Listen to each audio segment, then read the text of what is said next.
और देखिए, कोर्ट से रिहाई के बाद फ्लोरिडा पहुंचे डोनाल्ड ट्रंप। ये खबर आपको बताएंगे, लेकिन इस वक्त आपको एक बड़ी खबर आ रही है। शिकंजे में गैंगस्टर जो है वो दिल्ली एनसीआर का टॉप गैंगस्टर है दीपक बॉक्सर। कई सारे मामलों को अंजाम देने के बाद वो फरार हो गया था। गोगी गिरोह की कमान संभाल रहा था दीपक।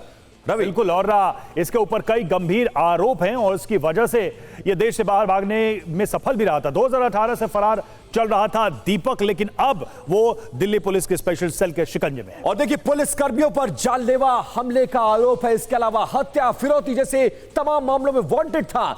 दिल्ली में बिल्डर की हत्या का भी आरोप था, जिसके बाद वो फरार बताया जा रहा था। रवि, बिल्कुल, और देखिए मैक्सिको में एफबीआई की मदद से सेल ने, दिल्ली पुलिस की स्पेशल सेल ने इसको अपने शिकंजे में लिया और आखिरकार इसको देश वापस लाए। और अब जितने भी आरोप रहे हैं उस सब मामलों में इस पे ट्रायल चलेगा। विवेक हमारे साथ जुड़े। विवेक, अब क्या होगा?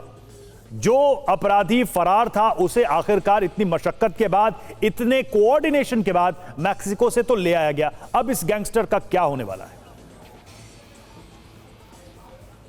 देखिए, बात की जाए तो तकरीबन 2 बजे के आसपास दीपक बॉक्सर को पटियाला हाउस कोर्ट में पेश किया जाएगा, जहां पर पुलिस उसकी रिमांड की मांग करेगी और उसकी रिमांड की मांग के दौरान पुलिस उससे पूछताछ करेगी कि आखिरकार किन लोगों की मदद से वो मैक्सिको तक पहुंचा था और साथ ही उसके गैंग के अन्य सदस्यों के बारे में जानकारी जुटाने की कोशिश करेगी।